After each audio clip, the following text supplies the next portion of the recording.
Did my wife cheat on me 25 years ago? She started acting cold towards me and now I suspect our kids aren't mine. Should I let it go? About 25 years ago I was in the military and was on a 2-year assignment a day's drive from where my 38-years-old wife and I lived. We had been married about 20 years at that point, so I only came home on the weekends. After the first year my wife started telling me to just stay there and not come home until my assignment finally ended. I refused and continued coming home on the weekends. She started treating me very coldly and not wanting to be intimate on those weekends. Then, after another 3 or 4 months, she started randomly accusing me of cheating on her and continued being cold towards me. When my remote assignment ended, I was given orders overseas for 3 years. So I started preparing to rent out our house and move my wife and teenage sons. My wife constantly fought with me about it, saying she did not want to go and that I should go by myself. Also, during this transition, she was still cold and distant. My kids wanted to go, so she finally agreed to go. Once we got to the new location, she started constantly finding fault with everything with me and the location. So after 6 months there, I received permission to move her and my kids back home at the end of the year. The next 6 months were cordial at best. She was still cold but allowed some intimacy about once a week. As the end of the year drew closer, she became excited about moving back and withdrew from me again.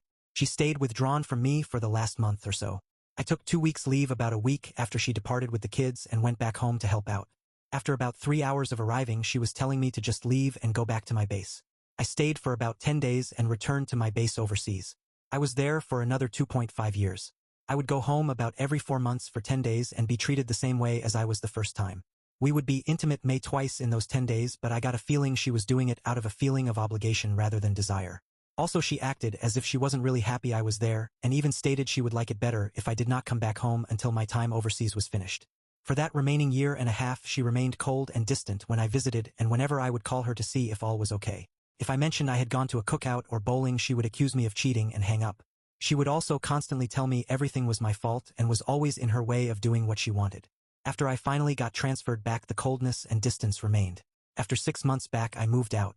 I stayed gone and even told her that if that is the way she was going to be, I wanted a divorce. So she agreed to marriage counseling. We went, but it was mostly a joke.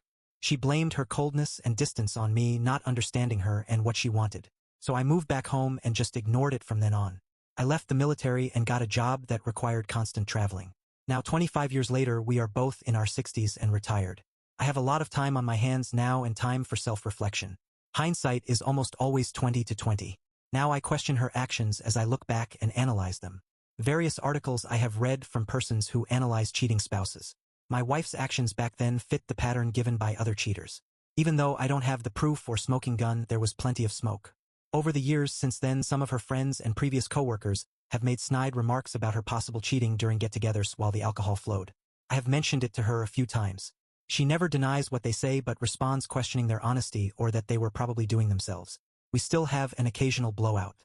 A few times I have been so emotionally drained by always being who she lashes out at that I leave for a few hours just to get my composure back. When I come back, I tell her that I will leave if that is what she wants. Then she immediately states that she never cheated on me and has always been faithful. So now to my question or dilemma. We have been married for 45 years now. I am now questioning our entire married years. I can't bury it in the back of my mind anymore. Should I leave this sleeping dog alone? Or should I discuss it all with her and probably tear our marriage apart? Update. A few of her coworkers, also Asian, are still around. They were also her friends. I have to be really careful because they stay in touch on FB. So I knew a couple of the husbands and will possibly try to talk with them. 2 oldest kids were already out of the house. Youngest lived in the video game world and never paid much attention to her comings and goings. But I will talk with them a little. Update. So I tried to reach out to someone and was very careful in what I said. His wife immediately called my wife asking why we were separated and other BS. Glad I did not actually ask my real questions. So this tells me I can't. So I will just confront her directly and try to get her to believe I actually know something and not just suspicion. Need to get my physical living accommodations set up here in the US first. Update. It has been a while since my original post and short update. I might have posted an update after the ones on the original post. So I confronted her. She denied and kept asking who told me. She then just brushed it off as whoever it was must just be jealous of her. Even after I itemized her behavior back then in detail, she just continued to deny. Then started accusing me of not being nice back then and that I hurt her by not trusting her. She also kept wiping non-existent tears. Now this discussion was over video chat, so there might have been tears. But as soon as I backed off, she just started saying I just had bad communication with her, etc. Since then I tried to get past it, Took her on a Caribbean cruise, but I just don't have those loving feelings. At this point, I don't wish her any misfortune but just want to leave her. Now my oldest son and his family decided to get ancestry DNA tests. Told me the wife and I should. So I did, and I had my youngest do it also. Turns out my oldest son and my youngest son are only half-brothers. The DNA test also shows that my oldest son is not my biological son. My youngest is. I never suspected this. But there was no fidelity. My wife was pregnant for about a month before we met. 2.5 months into our relationship, she told me she was pregnant. I was 19, so I assumed it was mine. I was quite naive and stupid then. So my upbringing and my infatuation convinced me I needed to marry her. So I ended up raising 2 kids that weren't mine. She had a 4-month-old when we met, and one that was. I love the 2 oldest just as much as my youngest. That will never change. I have not told the wife about this yet. I need to discuss it with my oldest son and then all 3 of them. Then I will also inform them that I'm divorcing their mother. The 2 oldest will have to ask her who their biological fathers are. I have no clue. Then I will video chat with her and inform her of everything and my intentions to file. I still feel there was at least an EA and possibly a PA 25 to 30 years ago. But I most likely will never know for sure. My decision is really based on the years of emotional and threatened physical abuse, constant lack of respect for me, and lack of empathy or consideration for anything I needed or wanted. I will post additional updates as significant actions are taken. Update 2. At the end of my last update, I was going to tell my kids the truth and then the wife. I told my kids that 5 days ago. It was pretty tough. All of my kids took it pretty good, but I think my oldest son may still be processing it. I also informed my oldest child of their paternity. Not shocked at all. I do not know if their biological dads are the same individual or 2 different men. So the oldest child will get a DNA test also. I told both of them to ask their mom. Hopefully she will remember and tell them.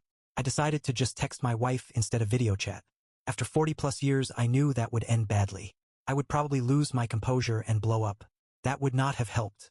Also, I am pretty emotional over this. The text was short and to the point. The DNA test child is not mine and only half-sibling to the youngest. I stated I did not accept being lied to for 40+ years. That the marriage was over and that I was filing for divorce. She replied shortly after that. I did not respond to any of her texts. First, it was a misunderstanding about her lying to me and that she did not know. Then it was just us having bad communication. Then she was sorry that I had so much hate for her and she would sign the papers and hoped I would find someone to make me happy. Next they blamed me for everything and that I never cared and never trusted her. Still I did not respond. Then the anger really kicked in and she agreed that divorce would be best and to get it over with.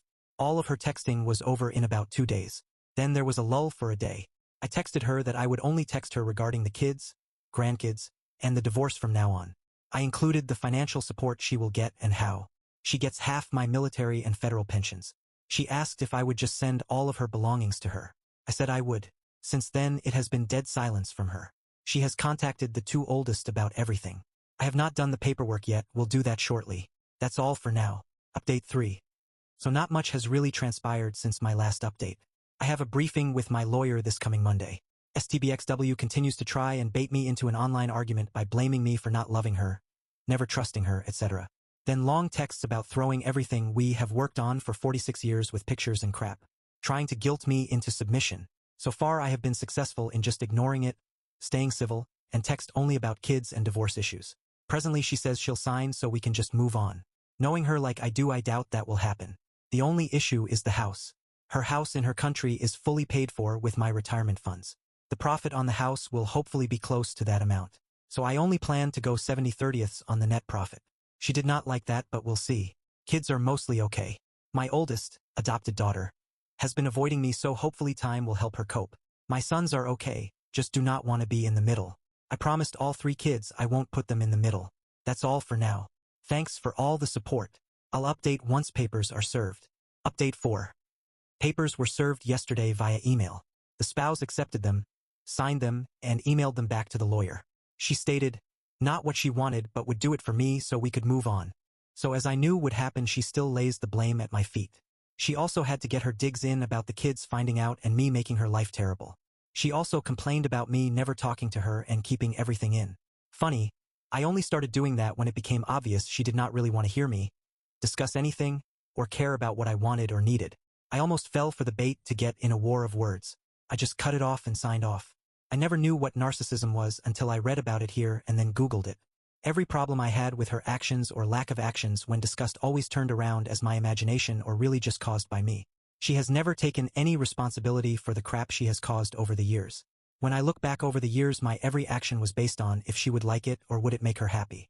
I know it is pretty pathetic, but when you're knee-deep in the BS, you really have a hard time seeing it. Now I can see her only need or desire for me over the years has only been to support her and give her the lifestyle she wanted. But as far as she's concerned, I never did a good job at that either. The next big obstacle will be the property settlement. Not because we have so much, but mainly she thinks she is entitled to most of it. She bases that on the fact I want the divorce, so I should be the one who gives up the most. My next update will be a while. Once most of the dust settles, I'll come back for a final update, I hope. Update 5. Howdy all. I know it has been a while since my last update, so here's where I'm at now. I read all the various posts and considered all the recommendations provided. Of course, most recommendations were to cut and run. That is what I initially started to do. I served here with divorce papers and worked out a property settlement. She could not get the property settlement notarized in her country due to divorce laws there and various agreements with the U.S. She also needed to come back to the U.S. to sign the house sale documents. She also needed some medical treatments that were previously needed. So she did that and visited all the kids and grandkids. She constantly tried to get me to talk and discuss why I did what I did, and filed the divorce papers. I did try to talk with her some. It's no use accusing her of things I can't prove. Also, I have tried to keep things as civil as possible through the house sale and medical issues. When I bring up her hateful and abusive actions towards me over the years, she just deflects or accuses me of being mean too. Now, all my kids said they understood my feelings but still pushed hard for me to not walk away from 46+ years of marriage. I won't lie, that is a hard thing to do. No matter how I tried, I still worry about the spouse and want her medical and financial issues to be okay. So I have taken a step back and am reconsidering everything. Neither one of us will be in a very good position financially if I move forward with the divorce. I do not want to cut off my nose to spite my face. I am currently trying to do two things. First, I'm trying to see if I can forget the past or at least file it away. Secondly, I'm trying to see if I can accept living in her home country most of the time, where we currently are. Only time will answer those two questions. I am honestly trying to reconcile. When I first backed away from the divorce, she became very affectionate in ways she had not been in the past 46 years. That has already started to cool off. So I will watch that also. The divorce petition is only good till the end of January 2024. If I don't submit the notarized agreed on property settlement by then, the petition dies on the vine. At this point, I doubt she will go back to the U.S. in time to get the documents signed and notarized. I have no desire to ever get remarried even if the divorce went through, so I can live my remaining years separated on my own. I know this is not what most of you all recommended. All I can say is when you are in your mid to late 60s, you have to be very careful making such life-altering decisions. You can't ignore something that might have happened 30+ years ago, but you definitely have to look at it with the reality of your current life. I will say that I should have ended things back 30+ years when all of this was happening. I justified my beta behavior by telling myself it was for the kids. I knew better from my own childhood. So for those of you in a caustic relationship with all the red flags of cheating and being constantly disrespected, leave. Don't waste your adult life like I have. You can't get it back. The kids will get over it and respect you for it.